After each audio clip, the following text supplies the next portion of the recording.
Alright, so we're doing another reading and commenting session, and this time we're reading a cultural Marxist. Reading some Marcuse.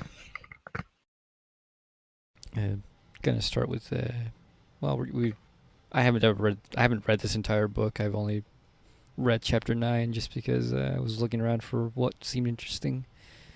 And chapter 3 seems interesting, titled it's from One Dimensional Man.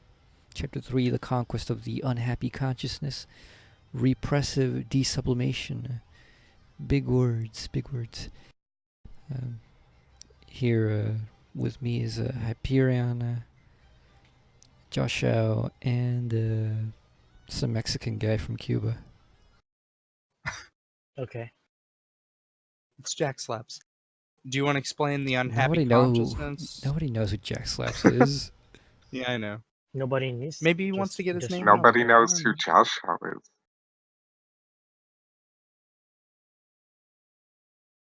But Alright, anyways, the Joshua. unhappy consciousness refers to a section of the phenomenology of spirit by Hegel.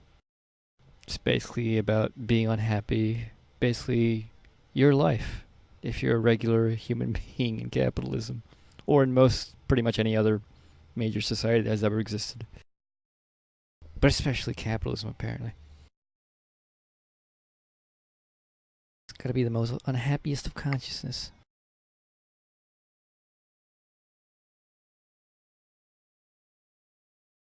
And yeah, let's get to it. So, starting off, having discussed the political integration of advanced industrial society, an achievement rendered possible by growing technological productivity and the expanding conquest of man and nature, we will now turn to a corresponding integration in the realm of culture. Well, since I haven't read prior stuff to that, and people who are listening probably haven't either, never mind that. In this chapter, certain key notions and images of literature and their fate will illustrate how the progress of technological rationality is liquidating the oppositional and transcending elements in the higher culture. They succumb, in fact, to the process of de-sublimation, which prevails in the advanced regions of contemporary society. So, de-sublimation seems like a fancy technical term. It is a fancy technical term. It just means exactly what the prior sentence says. It's the progress of technological rationality in liquidating the oppositional transcending elements in the higher culture, which can be put in normal words, as in there's stuff in higher culture which aspires to something more than what the current, paradigm allows. And de-sublimation is basically just taking stuff in the higher culture, destroying the whatever in it goes beyond, whether it's a dream of a better world, element. Whether it's, a feeling of, greater humanity or whatever, spiritual, doesn't matter. It's, all it is, collapsing higher spiritual things, whether it be art, whether it be culture, whatever, into just base mass consumption culture artifacts, which are just turned into more commodities. Yeah. An example is Che t-shirts. People walk around with Che t-shirts. They don't know who the fuck Che is. They don't know what the fuck communism is. But they're things like, hey, that's a cool looking guy. Yeah, he's become a mass cultural symbol, but it's deprived of its original context. Yeah, so that's an example of de-sublimation. Another one is just like classical music or whatever, used for action movies and whatnot. It wasn't originally meant for shitty stories like Hollywood cranks out. But, nobody cares. It sounds good. It doesn't matter what originally was for. It doesn't matter what the intent is. Or actually, another one is like, what is it? Is it punk rock? Punk rock, yeah. Punk rock was definitely de-sublimated. It used to be, pretty anti-capitalist, anti-establishment, and now what is it? Well, it's a mass consumption object. Well, I mean, you could argue the other way. Like, I've heard arguments that the Sex Pistols, and then punk became sort of underground, but also, popular as well.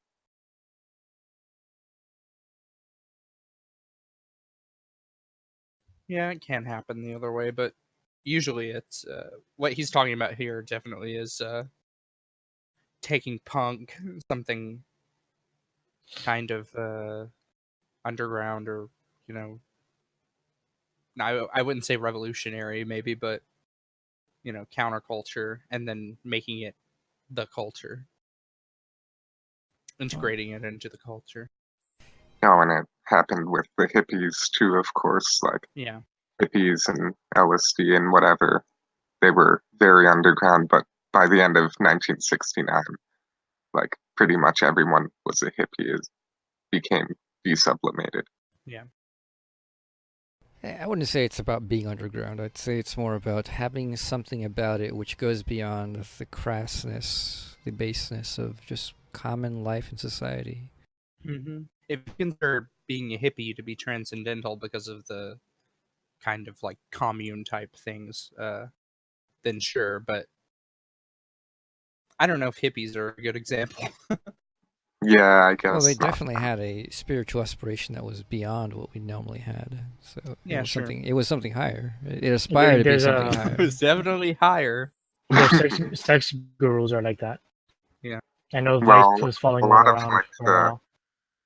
60s counterculture did have like anti-capitalist, anti-racist aspirations originally. Yeah, nowadays it's just some hippie shades, bandanas, tie-dye shirts, and weed. And Coachella So what he's talking about is like and Burning appropriating Man. Burning Man's a good example.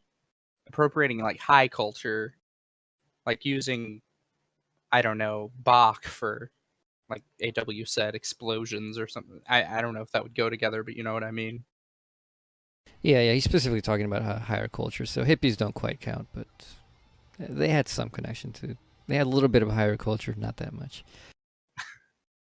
But continuing, the achievements and the failures of this society invalidate its higher culture. The celebration of the autonomous personality, of humanism, of tragic and romantic love appears to be the ideal of a backward stage of the development. What is happening now is not the deterioration of higher culture into mass culture, but the refutation of this culture by reality. The reality surpasses its culture. Man today can do more than the culture heroes and have gods. He has solved many insoluble problems, but he has also betrayed the hope and destroyed the truth which were preserved in these sublimations of higher culture. To be sure, the higher culture was always in contradiction with social reality, and only a privileged minority enjoyed its blessings and presented its ideals. The two antagonistic spheres of society have always coexisted. The higher culture has always been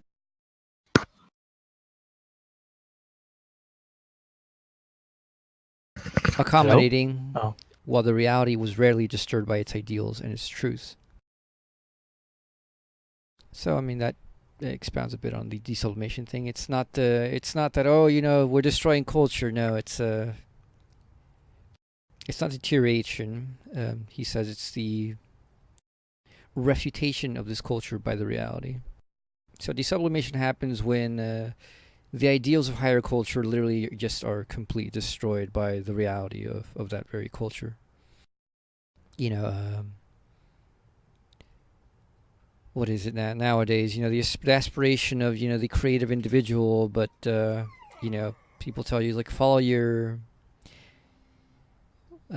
dreams. Yeah, follow your dreams is basically one of those things, and do great things. And what do you get? Well, your dream is destroyed because you end up working at fucking McDonald's for minimum wage.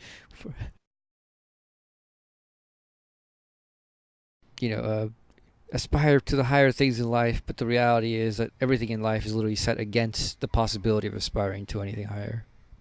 Mm-hmm.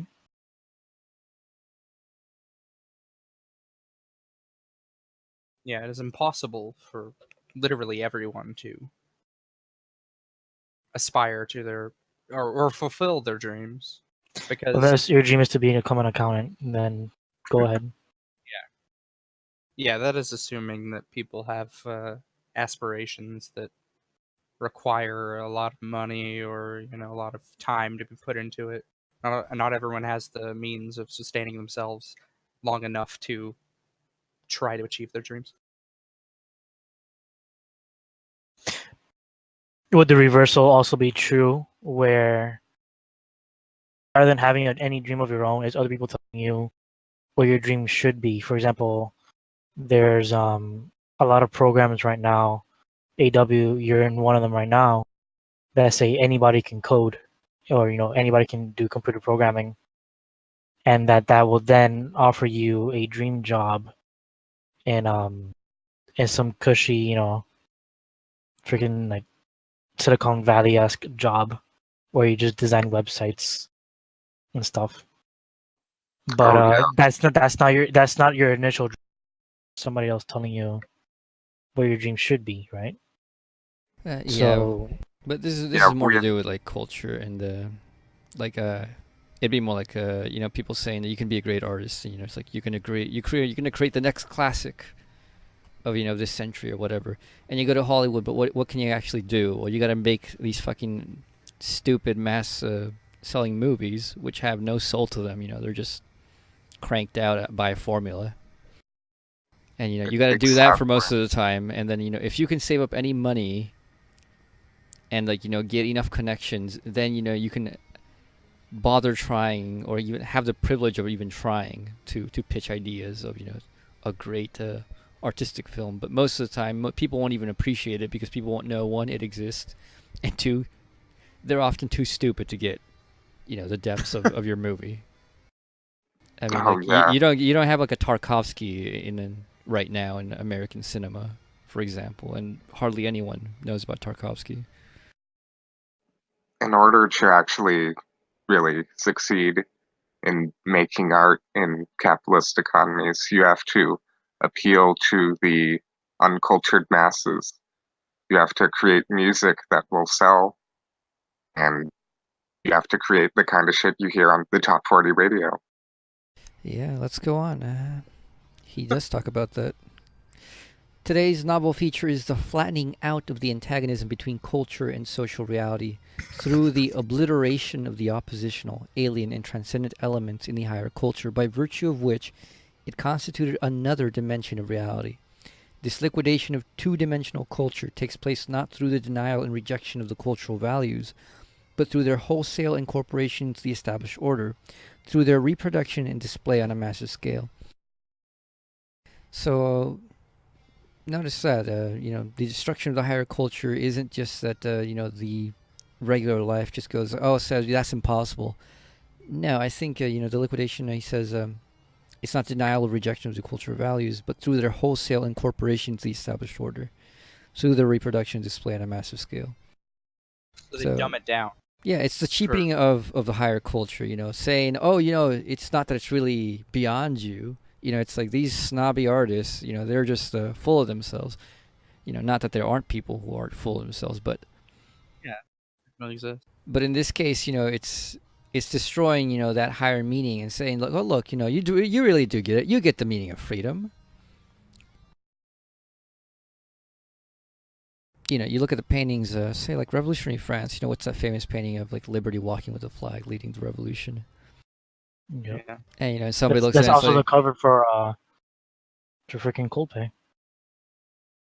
Yeah, there you go. That's an example. Yeah, that's exactly it. That's definitely it. That's one of the ways in which the transcendent element is destroyed, and you're like, I'm listening to Coldplay. I'm free. I'm in the freedom of music or whatever. Yeah. People.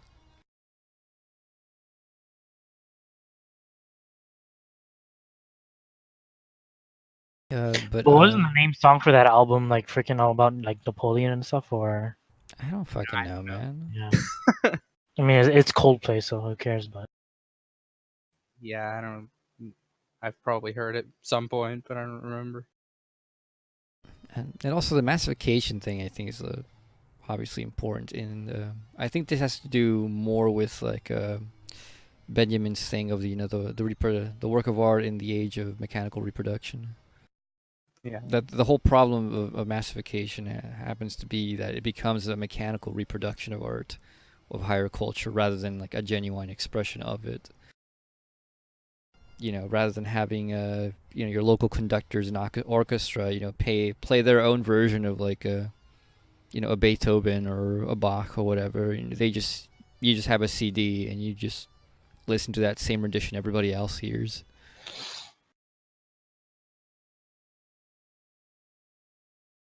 Yeah, I could get into that, but I don't want to go off topic. Do you agree with that? Do you think that's de-sublimation as well? I would agree, yeah. I would say that, the one you hear, like Carry On, you hear his renditions of Beethoven in classical, or of like the ninth, Beethoven's ninth, in a movie, but that's not the best version in my opinion. But that's the one that everyone knows because, in my opinion, it's a lesser work, but there are much better interpretations. But it's still the work. I wouldn't say it's like low art or anything, but yeah, I would say it is a de-sublimation because I think, as you know, I try to. If it's not the best version of something, then I don't really care that much, All right, continuing. In fact, they serve as instruments of social cohesion. The greatness of a free literature and art, the ideals of humanism, the sorrows and joys of the individual, the fulfillment of the personality are important items in the competitive struggle between East and West. They speak heavily against the present forms of communism, and they are daily administered and sold. The fact that they contradict the society which sells them does not count. For example, the Che shirts. Just as people know or feel that advertisements and political platforms must not be necessarily true or right, and yet hear and read them and even let themselves be guided by them, so they accept traditional values and make them part of their mental equipment. If mass communications blend together harmoniously and often unnoticeably art, politics, religion, and philosophy with commercials, they bring these realms of culture to their common denominator, the commodity form.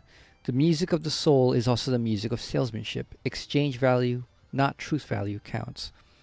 On it centers the rationality of the status quo, and all alien rationality is bent to it. So here, part of at least the de-sublimation of our culture is the reduction of everything to commodities, where things aren't done for their own sakes. Art. Even if you say, you happen to make a great piece of art, there's something tainted about it if it was made as a commodity. Yeah.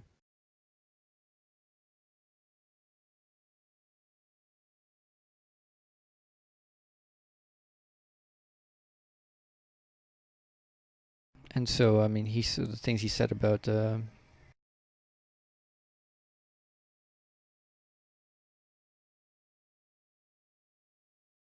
talks about how the greatness of free literature and art, ideals of humanism, and fulfillment of personality, are important items used against communism and Western propaganda. But obviously, the West itself had its own failure to live up to them, but it didn't care. It was something to be sold. Sold, as political capital, sold as social capital, sold as commodities.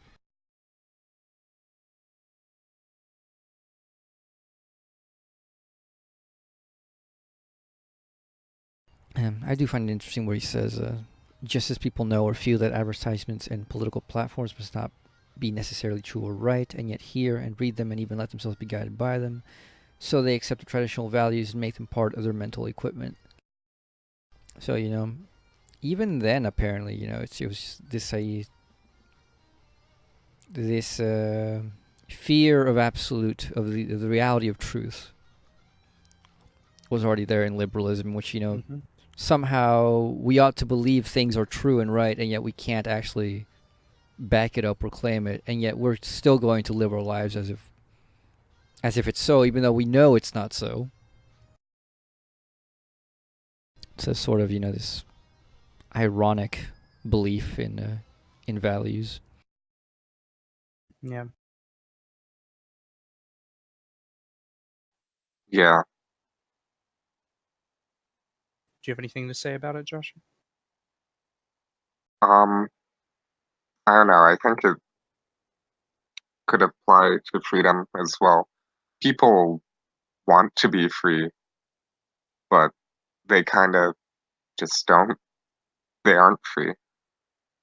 Oh, They don't absolutely. care about it. They don't do anything about it. And they Um, know they're not free.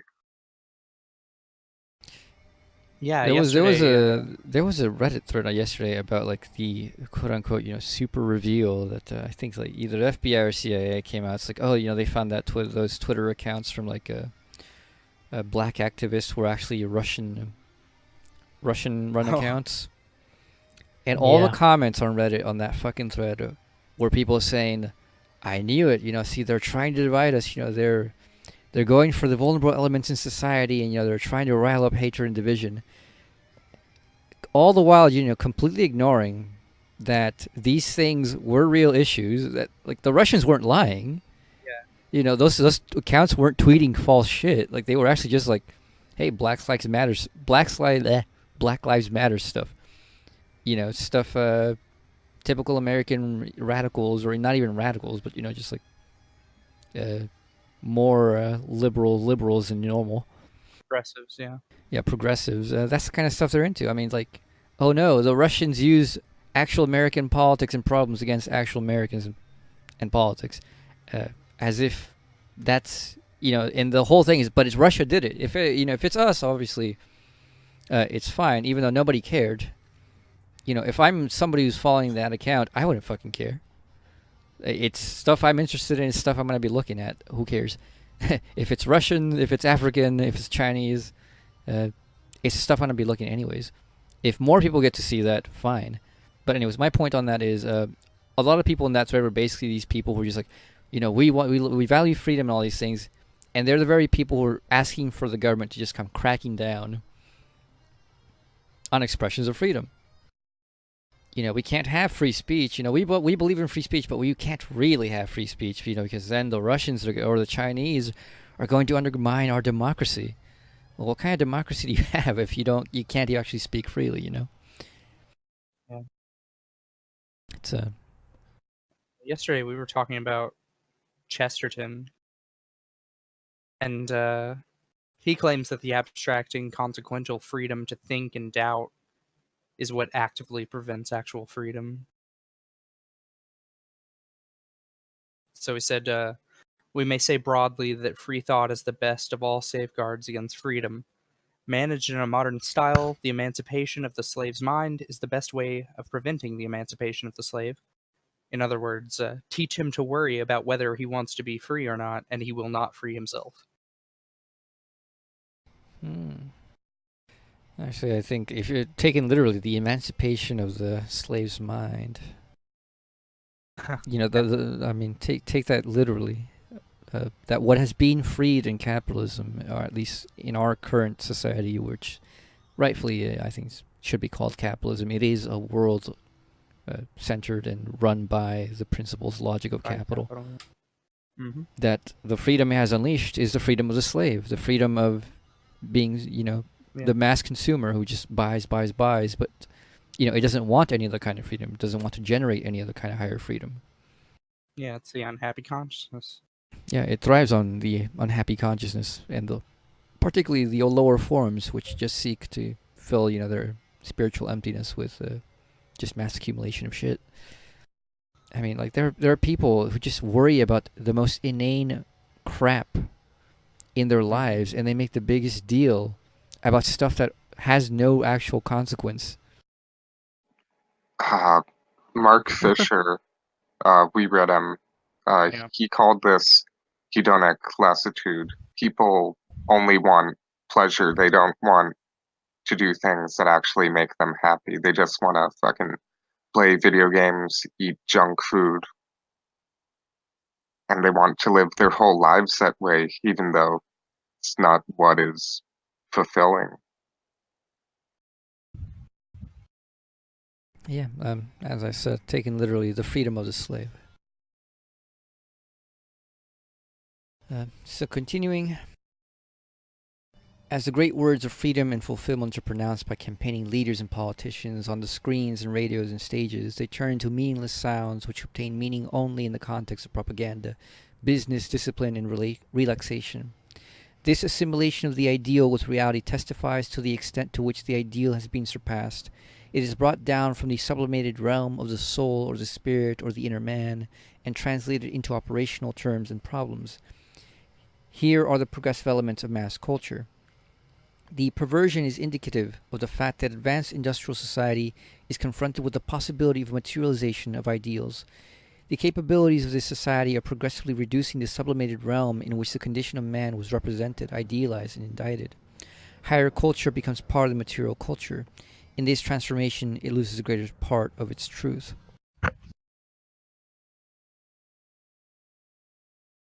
This is the part I thought Joshau would definitely agree with. The next part, you mean? Yeah. Well, this whole section, I guess, but definitely the last sentence. Oh yeah, I'm definitely agreeing with him.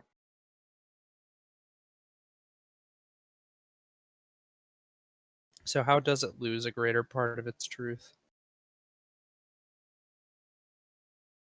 Well, he says, he's talking about in the middle of that, it's a simulation of the ideal with reality testifies to the extent to which the ideal is being surpassed. It is brought down from the sublimated realm of the soul or the spirit of the inner man and translated into operational terms and problems. So, we have come to a point in which the material reality allows the reality of these very ideals. And now these ideals must be collapsed, by the very force of this possibility into the reality. But the way they are collapsed down is part of the problem here, because they haven't been collapsed down in a way that brings along with them the higher truth which they once had. When you speak of freedom, no longer is it the freedom of the soul; it's just the freedom of consumption. Yeah.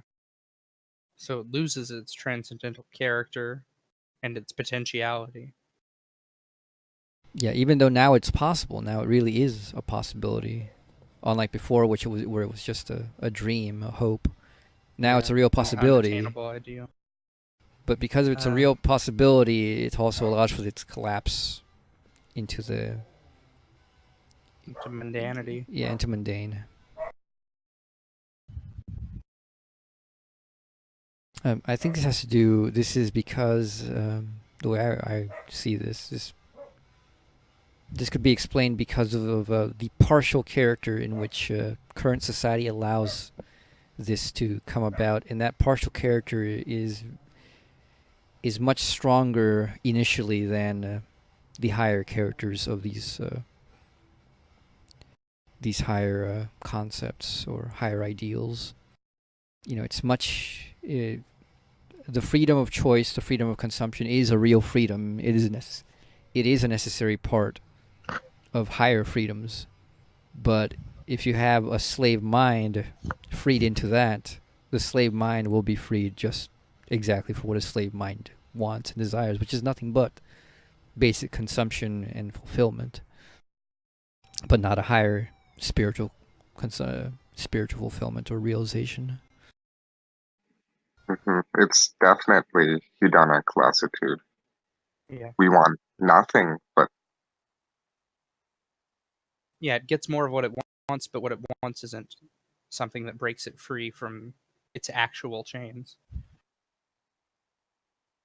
It just replaces its chains for different, shinier chains. 25% more chains. Yeah.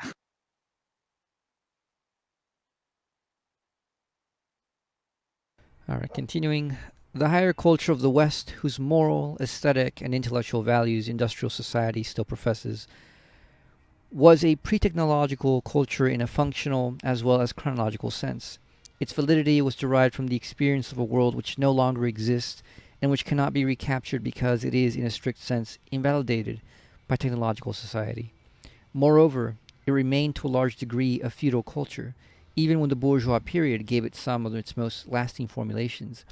It was feudal not only because of its confinement to privileged minorities, not only because of its inherent romantic element, which will be discussed presently, but also because its authentic works expressed a conscious, methodical alienation from the entire sphere of business and industry, and from its calculable and profitable order. I'll continue to the next paragraph. While this bourgeois order found its rich and even affirmative representations in art and literature, as in the Dutch painters in the 17th century, in Goethe's Wilhelm Meister, in the English novel of the 19th century, in Thomas Mann, it remained an order which was overshadowed, broken, refuted by another dimension which was irreconcilably antagonistic to the order of business, indicting it and denying it.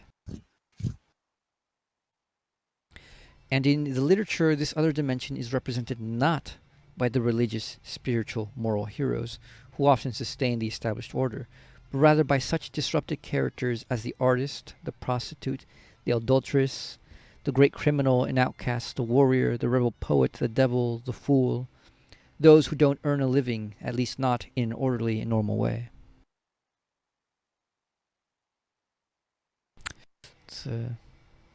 I saw this on Lefty Pole just a couple days ago. There was some thread, talking about Marcuse and his prediction of the NEET phenomenon and how he apparently advocated it.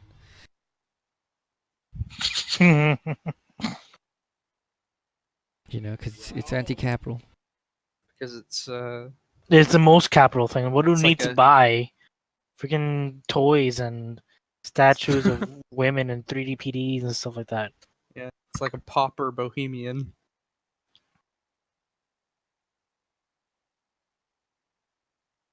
I don't know. Unless they're a really mass market, I think it's a bit anti-capitalist, at least in that it breaks a bit on the cycle of consumption. But it's still pretty pathetic. Maybe. Pleasure. Yeah, I mean, a lot of communists and socialists have advocated anti-work as praxis. But anyways, to go with what this two paragraphs were about, I mean, he's talking about how at least like early bourgeois like culture still had this break in which it didn't collapse fully into capitalism. Not everything was commodified. There were still things like honor and whatnot which were thought to be above being sold. There were still ways of life which were imagined which were above just working at a fucking factory or at a desk all day selling shit or making shit to be sold.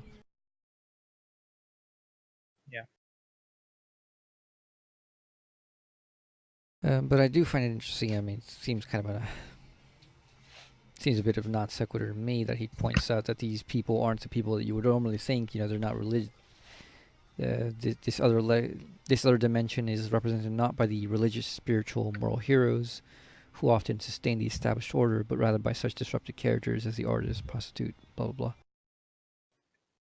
So people who are on the outskirts of the normal acceptability of society.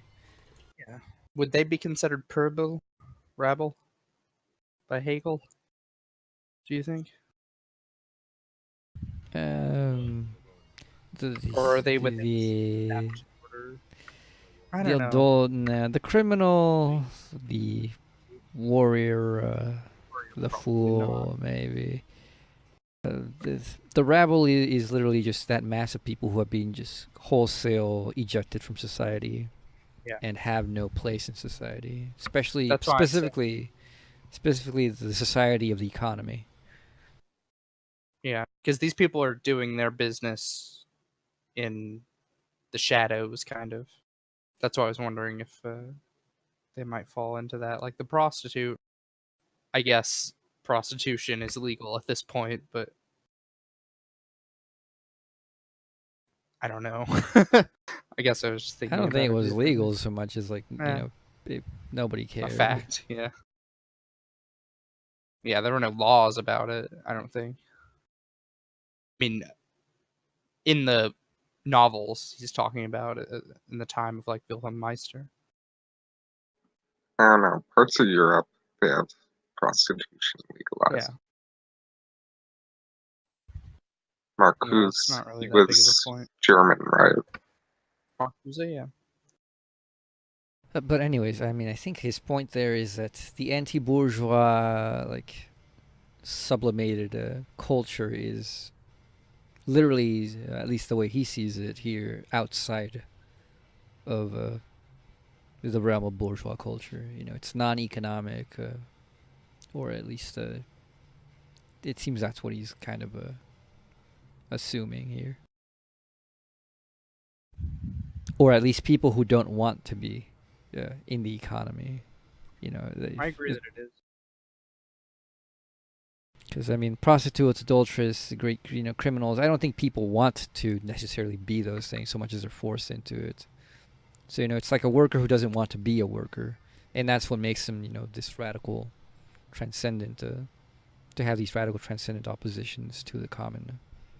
Perhaps they're doing what they actually want to do, and or maybe that but too. It's a taboo. It's frowned upon. Yeah, it could be that too. Just remember, Wilde said in his Soul Manager Socialism that the artist is doing what he wants to do no matter what society says about it. A genuine artist, at least. Yeah. So continuing, to be sure, these characters have not disappeared from the literature of advanced industrial society, but they survive essentially transformed. The vamp, the national hero, the beatnik, the neurotic housewife, the gangster, the star, the charismatic tycoon perform a function very different from, and even contrary to, that of their cultural predecessors.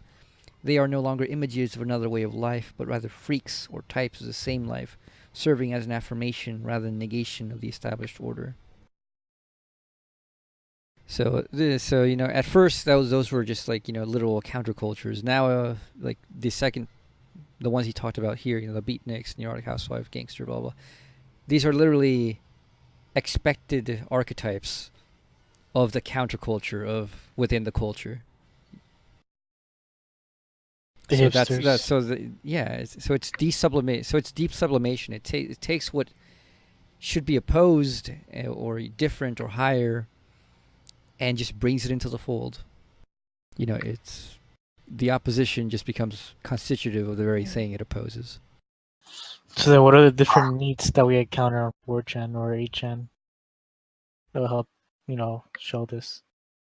So yeah, as you were saying, jackslaps. So the idea of the NEET as somebody who just like extricates themselves from like working at all, and it doesn't necessarily, at least by concept, imply that that there was some kind of like a locked up in the room loser, but the current reality is, of course, that is not actually the case. To be neat is to be somebody who's stuck up at home, either in your mom's basement. Yeah, that's the typical thing. Or in your room, and not going outside, not doing anything, but still consuming, and being enabled to consume by the very fact that the rest of your family allows you to exist and continue your consumption. So even if you're outside it, the fact that you're still consuming it just brings you back into the fold. The fact that it becomes an expectation and nobody's surprised anymore, and that whatever you say, people are like, "Oh, that's such a neat thing to say." That itself, it's de-sublimation. It's no longer anything. The fact that when you're neat and you realize your own powerlessness, and you say things now ironically because it's never going to happen, and you don't really believe it. That's de-sublimation, right? So whenever a NEET says the face when you never have a GF, that's de-sublimation. Actually, yeah, I'd say so, because neat people don't have a high concept of love. Neat people are literally people who think that having a girlfriend or being in love is just that, having a girlfriend. They think that it's just that relation right there, just that external relation, rather than any like deep relation with another human being who's free. Because their ideal is, oh, I'm gonna have a girlfriend who really loves me for who I am, and never criticizes me, and they coddle me, and they never like expect me to do better, and I never disagree with them, and they never complain. Yeah, and so get to hold their hand and stuff. Yeah, it's basically a doll. That's what they think a girlfriend is. Sorry, that just sickens me. It is. That's the way they see it. So for them, their concept of love is exactly that. It's a de-sublimation of the high concept of love. Because that's what they see on TV. That's what they see. You see on TV, it's the cool guy, and he's like, I've had 20 different girlfriends. And he's like, if only I could have one girlfriend in my life, would you just be, I could be a normie again. Well, no, you won't. You're a fucking weird. You're a fucking weirdo. You've got problems. A girlfriend isn't going to fucking fix it. And if it was just somebody that genuinely cared about you, they wouldn't be happy with you as you were. Tolerate your behavior. It's kind of hitting close to home for Hyperion. Huh? Nothing. This is not hitting close to home for me at all. Okay. I'm pretty much the complete opposite. So do you think? I don't think any of my exes would hear this, but they were like that. I mean, the early ones.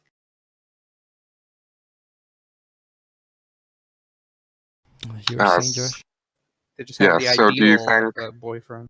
Oh, sorry, go on. Do you think de-sublimation is the same thing as leveling? Part of it is leveling. Yeah, he talks about the flattening of culture.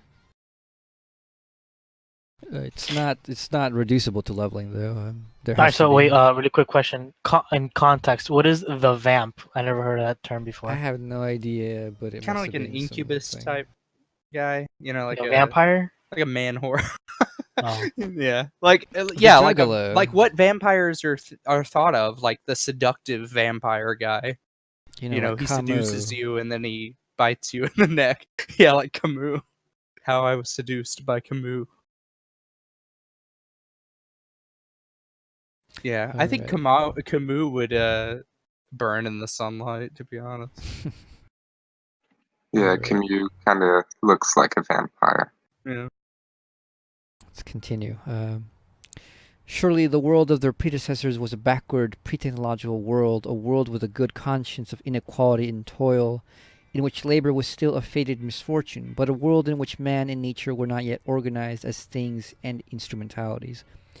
With its code of forms and manners, with the style and vocabulary of its literature and philosophy, this past culture expressed the rhythm and content of a universe in which valleys and forests, villages and inns, nobles and villains, salons and courts were part of the experienced reality.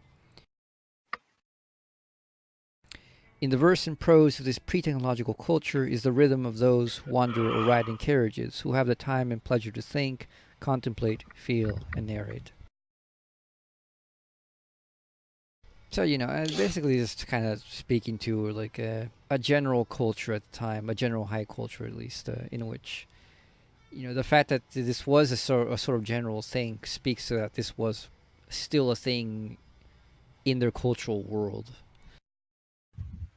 You didn't have the hyper acceleration of like modern capitalism, in which literally in 10 years' time, like the world is radically different than it was, when you were born or when you were a child or when you were teenagers.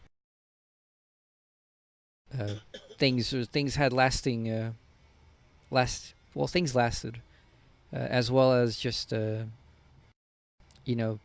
didn't have cars, you had carriages, you didn't have like planes, so you had to take if you went anywhere, you had to take your sweet time, and in that time you didn't have phones to take your attention, and oftentimes you'd want to go at least with somebody, and if you were in a carriage, well, you usually had at least your driver or whatever, and you'd usually either like look at the scenery and contemplate things, or talk the entire way, to actually be a social human being. So that's just how ways of life impact the ways culture manifests. We can't really see this as genuine in our lives anymore. We read a fantasy novel and it seems nice, but most people don't exactly get the feeling or can imagine it.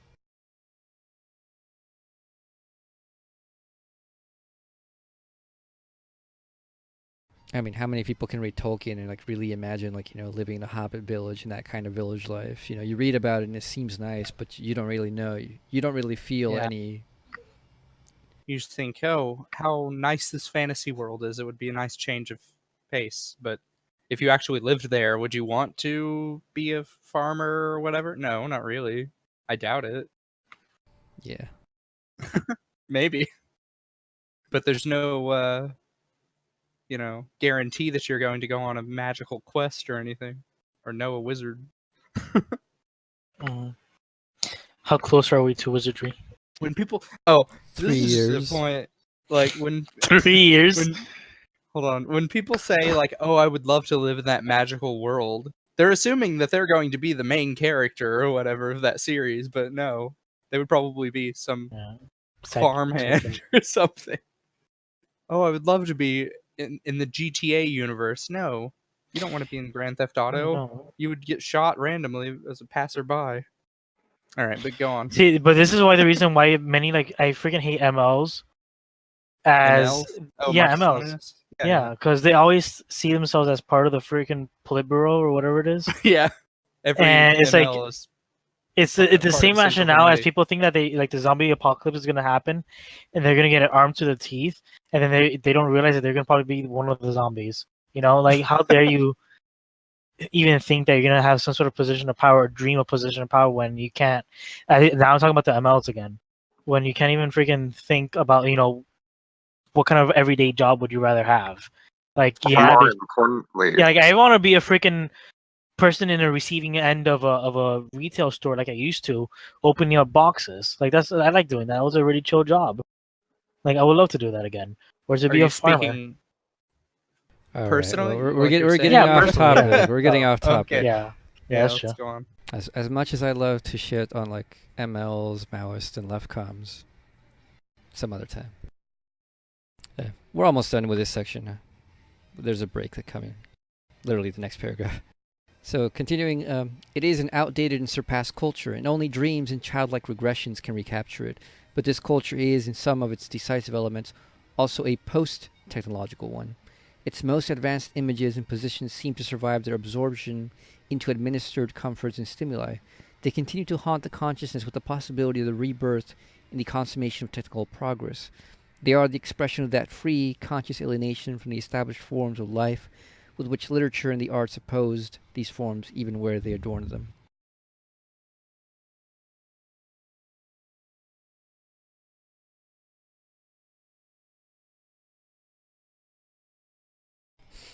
So, all right.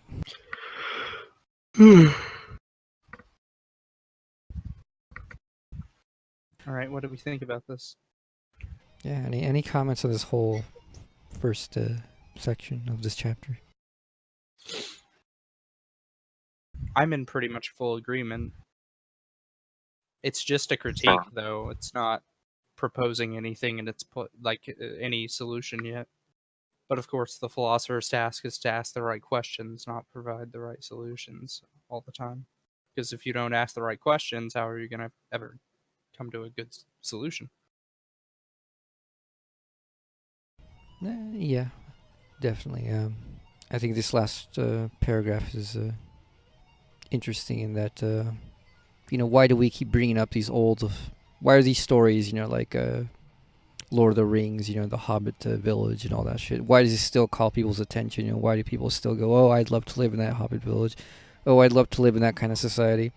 Well, because obviously, even though these are old, outdated tropes, they are also universal human tropes of, the kinds of things we yearn for. We yearn to have a community. We yearn to have a meaning in our lives. We yearn to be a creative individual. We yearn to be an individual. At least most of us who are functionally human. There are some people who apparently don't want to be individuals, but... yeah. Celebrities. Oh, I think he was talking about... Weren't you talking about like transhumanists or something? Yeah, transhumanists and those weird left comms who think that, the individual can be directly universal and social without a moment of privacy. Not for me. No thanks. Why wouldn't you want to be a transhumanist? You can be a part cyborg, part Mexican. Not that. It's That's not transhumanism. That's just transhumanism is literally beyond. Or robotics. Yeah, this is like the singularity, like we all become one consciousness or whatever type idea, right? Yep. No individuality. Yeah, which probably is better said as post-humanism. Yeah. And the Red Sea from freaking Evangelion. Yeah, Global mind. that's pretty much Yeah. it. Yeah. Let's break down your walls. Pretty sure most NEETs want that. But alright, good reading, good reading. I'm pretty much liking these cultural Marxists. Pretty good, pretty good. We'll leave it at that. We'll continue it some other time. Alright. Goodbye. See ya. See ya.